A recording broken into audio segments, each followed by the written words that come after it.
ఇప్పుడు మా మిత్రులు ముదిరాజు మిత్రులు చెప్తున్నారు, బండ ప్రకాష్ గారు, ప్రొఫెసర్ రాములు గారు, సత్తయ్య గారు, వీళ్ళు ముగ్గురు మొత్తం కుల సంఘం ట్రస్ట్ లాగా పెట్టుకుని వాళ్ళ కుటుంబ ట్రస్ట్ లాగా వాడుతున్నారని. ఇప్పుడు ఏం అడిగినా కూడా ఏం చెప్తుందంటే, అసలు ఆత్మగౌరవ భవనం అనేది ఇటుకలు, బిల్డింగ్లు, సిమెంట్ కాదు కదా, మన ఆత్మ, మన అస్తిత్వం దానిలో ఉంటది. ఇప్పుడు ఆ రోజు జిఓఎంఎస్ 189 ఈ జియో కూడా మీరు మీడియా ఇవ్వాలి, దీని అందరికి ఇవ్వండి మీడియాకి. ఈ జీవోలో స్పష్టంగా ఉంది, 36 కులాలకు 67 ఎకరాల 30 కుంటలు ఇప్పుడు 2018లో టీఆర్ఎస్ ప్రభుత్వం ఇచ్చింది. ఎందుకు ఇచ్చింది మనకి? మన మీద దయతో జలిత భూమి అనేది సామాజిక సంపద. ఇక్కడ మెజారిటీ ప్రజలు బహుజనులు ఉన్నారు. తెలంగాణలో 85% ఎస్సీ ఎస్టీ బీసీలు ఉన్నారు. ఇప్పటికే చాలా అన్యాయం జరిగింది. తెలంగాణ రావడానికి ప్రధాన కారణం శ్రీకృష్ణ కమిషన్ లో కూడా మెజారిటీ బీహార్ తర్వాత 56.8% బీసీలు ఉన్న రాష్ట్రము. పబ్లిక్ అడ్మినిస్ట్రేషన్ లో డీసెంట్రలైజేషన్ అవుతుంది, పరిపాలన వికేంద్రీకరణ ద్వారా బడుగు బలహీన వర్గాలకి రాజ్యాధికారం వస్తుందని చెప్పి శ్రీకృష్ణ కమిటీ రిపోర్ట్ లో మనకి రాజ్యాధికారం కోసమే ఇచ్చింది తెలంగాణ. అలాంటి తెలంగాణలో మనకి 15 లక్షల కోట్ల బడ్జెట్ ఉంది 5 సంవత్సరాల్లో. కనీసం 60 ఎకరాల భూమి, ఒక 100 కోట్ల రూపాయలు, 60 కోట్ల రూపాయలు డబ్బులు ఇస్తే మన నాయకులు కనీసం మన భవనాలను మింగుతున్నారు. అంటే భూములు మింగిన భూబకాసురులు, కొండలు మింగిన ఆనకొండలు, గుట్టలు మింగిన గుండగాళ్ళు ఒకవైపు ఉంటే, కంచే చేను మేస్తుంది అన్నట్టు పాము తన పిల్లల్ని తను ఎట్లా మింగుతుందో ఆనకొండలాగా ఈ బీసీ నాయకులు, ఈ బీసీ ఎమ్మెల్సీలు, ఈ బీసీ మంత్రులంతా తమ కుటుంబ ఆస్తుల్లాగా, వారసత్వం లాగా ఎంజాయ్ చేస్తున్నారు. ఒకసారి ఇది ఎవరు ద్రోహి? ముదిరాజులలో ఎవరు ద్రోహి? బండ ప్రకాష్ ద్రోహిగా కాదా? నిజమా కాదా? మరి అయితే బండ ప్రకాష్ అన్న, నేను మీ ఇంటి ముందుకే వస్తారు రేపు, దీనికి మీరే వివరణ చెప్పాలి. ఎందుకంటే మీరు మా అందరి తరఫున నాయకుడు అని ఎంతమంది ముదిరాజులు 40 లక్షల మంది ఉన్నారు. మరి మీరు సమాధానం చెప్పాలి. ఇప్పుడు బండ ప్రకాష్ గారు మా ముదిరాజుల ఆత్మగౌరవానికి, అస్తిత్వానికి ప్రతీక అనుకుంటే నువ్వు బండరాయిలాగా మాట్లాడితే కుదరదు ఇది. ఎందుకంటే ఇది నీ ఒక్కడి ఆస్తి కాదు, ఇది తెలంగాణ పేద ప్రజలు 4 కోట్ల మంది పన్నులు కట్టిన భూములతోటి ముదిరాజుల సంక్షేమం కోసం, ముదిరాజుల పేద ప్రజల విద్యార్థుల కోసం, హైదరాబాద్ నగరానికి చదువుకోవడానికి వచ్చిన పేద ముదిరాజులు డిగ్రీ అయిపోయి, 10th అయిపోయి, ఇంటర్ అయిపోయినాక కాంపిటేటివ్ ఎగ్జామ్స్ కి ప్రిపేర్ అవుతారు, ఉద్యోగాలు చేసుకుంటారు. ఇవాళ కమ్మాస్ కి, రెడ్డిస్ కి, వెలమాస్ కి స్వాతంత్రం రాకముందే వాళ్ళకి హాస్టల్స్ ఉన్నాయి. మా ఖమ్మంలో 1948లోనే కమ్మ హాస్టల్ ఉంది, రెడ్డి హాస్టల్ స్వాతంత్రం రాకముంది, వెలమ హాస్టల్ ఉంది, ఉమెన్స్ హాస్టల్స్ కూడా ఉన్నాయి వాళ్ళకి, బ్రాహ్మణ్స్ కి, అగ్రకులాలకి. ఢిల్లీలో సివిల్ సర్వీస్ ప్రిపేర్ కావడానికి వైశ్యాస్ కి, బ్రాహ్మణ్స్ కి ప్రత్యేకంగా ఫ్రీగా ఫుడ్, అకామిడేషన్ ఇచ్చింది. మనం ఇప్పటికే 100 ఏళ్ళు వెనకబడ్డాం అనుకుంటే, స్వాతంత్రం వచ్చిన 80 సంవత్సరాల తర్వాత మనకు వచ్చిన భూములు, మనకి ప్రభుత్వం మనకి ఇచ్చిన దానిలో మనం రియల్ ఎస్టేట్ మాఫియాకి ఇవ్వడము, ప్రైవేట్ దందా చేయడం అనేది అది మీ ముఖం మీద మీరు ఉంచుకున్నట్టే. వాళ్ళు ఎంత పెద్ద నాయకులైనా ఐ డోంట్ కేర్. ఇక చూడండి ఎంత మంచి బిల్డింగ్ ఉన్నాయి. ఈ బిల్డింగ్ లో మన పేద పిల్లలు, మన పేద బీసీలు చదువుకొని కలెక్టర్లు, ఐఏఎస్లు, ఐపీఎస్లు కావాలి కదా. ముఖ్యంగా ఈ సమావేశానికి వచ్చిన మా ఐపీఎస్ పూర్ణచంద్రరావు గారికి ప్రత్యేక అభినందనలు. అదేవిధంగా మా కిరణ్ అన్న కూడా రావాలి. కిరణ్ అన్న గారు స్టేజ్ మీదకి రండి. ఓబీసీల కోసం జాతీయ స్థాయిలో కొట్లాడుతున్నాడు ఎస్సీ స్కాలర్ కిరణ్ గారు.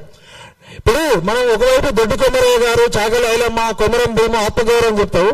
మన నాయకులకి, మన బీసీ నాయకులకే ఆత్మ లేదు, శరీరం లేదు, వాళ్ళు జీవోత్సవాలాగా ఉన్నారు. మీ ముఖంలో ఏమైనా ఆత్మ ఉంటే దయచేసి నేను ఈటల రాజేంద్ర గారిని కూడా రిక్వెస్ట్ చేస్తున్నా. నాకు అన్న చాలా బాగా క్లోజ్. అన్నగారు, మీరు మా బీసీలందరికీ ఒక బాహుబలిగా ఉన్నారు. మన పరువు రోడ్డు మీద పడకముందే మీరు ఈ సమస్యను పరిష్కరించడానికి పెద్ద మనిషిగా ఉండండి. దత్తాత్రేయ గారు ఉన్నారు, కంచె ఐలయ్య గారు ఉన్నారు, మరి మంత్రి పొన్నం ప్రభాకర్ గారు కూడా నేను రిక్వెస్ట్ చేస్తున్నా.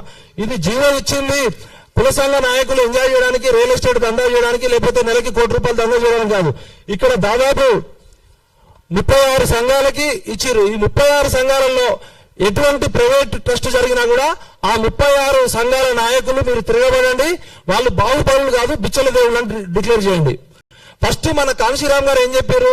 మన బడుగు బలహీన వర్గాలలో ఉన్న చెంచాగాలతోటే ఎక్కువ ప్రమాదము, ఇంటి దొంగను ఈశ్వరుడైనా గుర్తుపట్టలేనని చెప్పిండు. కాబట్టి ఇంటి దొంగల ఈపు పలగొట్టాలి. ఖబర్దారు ఇంటి దొంగలారా, వాడు ఎవడైనా ఎంత పెద్దదైనా సరే. ఇప్పుడు మనకి బయట శత్రువుని గుర్తుపట్టచ్చు, ఇంటి దొంగను గుర్తుపట్టలేము. నేను కొన్ని అకాడమిక్ గా, నాకు ఒక జేఎన్యూ స్కాలర్, ముదిరాజ్ స్కాలర్ కొన్ని పాయింట్స్ మీ దృష్టికి తీసుకురామని చెప్పిండు. మన డాక్టర్ గారు శ్రీనివాస్ గారు నాకు నిన్న కలిసి ఈ విషయం చెప్పారు. ఇట్లా అన్ని కుల సంఘాలు ఇదే నడుస్తుంది. అసలు ఈ ఇష్యూని మనం అకాడమిక్ గానీ ఎట్లా చూడాలంటే, కంచయ్య గారు రేవంత్ రెడ్డి గారికి కూడా ఒక లెటర్ రాసిర్రు ఇదే విషయం మీద. ప్రభుత్వ భూముల్లో ప్రభుత్వ నిధులతో నిర్మించిన కుల భవనాలను కేవలం సామాజిక సంక్షేమ కార్యక్రమాల కోసం మాత్రమే ఉపయోగించాలని, వాటిలో ఎటువంటి ప్రైవేటు దందాలు కానీ, ప్రైవేటు ఇంజనీరింగ్ కాలేజీలు, మెడికల్ కాలేజీలు లాంటి వ్యాపార సంస్థలు నడపడానికి అనుమతించకూడదని ముఖ్యమంత్రి గారికి ఆల్రెడీ లెటర్ రాసినాం. మేము మీనాక్షి నటరాజన్ దృష్టికి కూడా తీసుకెళ్ళాం. ఆల్ ఇండియా కాంగ్రెస్ కమిటీలో ఉన్న సిడబ్ల్యూసి మెంబర్ల, కాంగ్రెస్ వర్కింగ్ కమిటీ మెంబర్ల దృష్టికి తీసుకెళ్ళాం.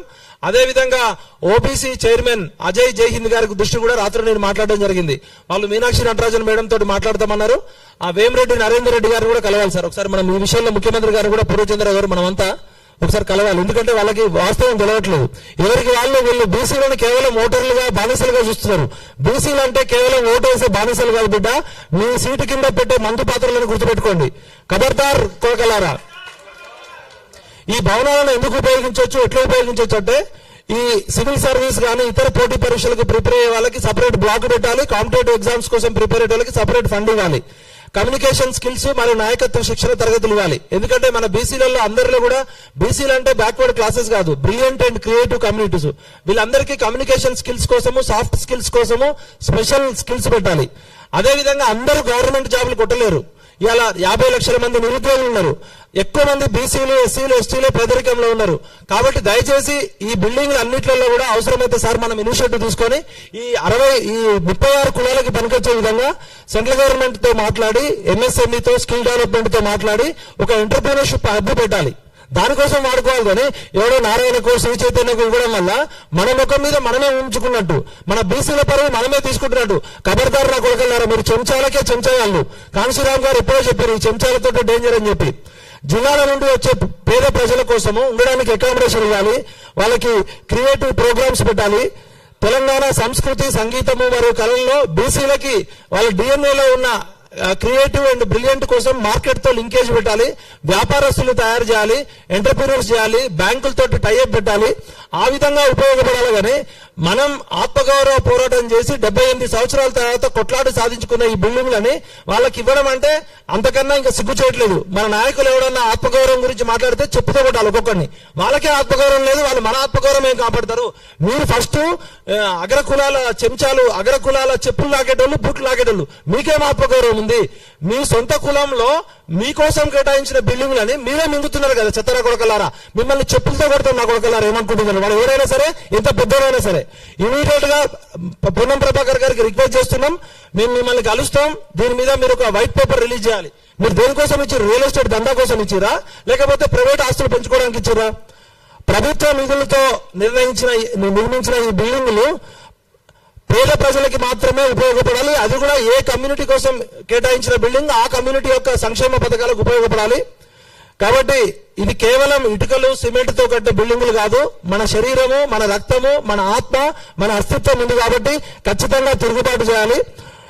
కేవలం భూమి ఇస్తే సరిపోదు.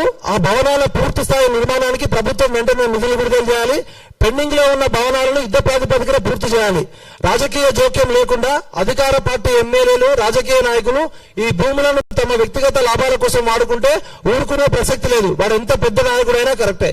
ప్రత్యూష గారు నిరుద్యోగ పోరాట సమితి తరపున వచ్చారు. ప్రత్యూష గారికి సీటు ఇవ్వండి. రండమ్మా, గట్టిగా చప్పట్లు కొట్టండి. అమ్మాయి ఒక గిరిజన బిడ్డ అయినా కూడా మన కోసం, బహుజనుల కోసం వాయిస్ ఇవ్వడానికి వచ్చింది. ఐక్యతతోనే సాధ్యం. కులాల వారీగా విడిపోకుండా బీసీలందరూ ఒక్క తాటిపైకి వచ్చి మన నిజమైన ఆత్మగౌరవాన్ని కాపాడుకోవాలి. ఆత్మగౌరవ భవనాన్ని కబ్జా చేసిన ఈ కబ్జాకోరులని చెప్పులతో కొట్టి తరమాలి.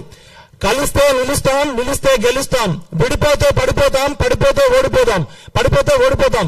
కలుద్దాం, గట్టిగా చెప్పండి, కలుద్దాం, నిలుద్దాం, గెలుద్దాం.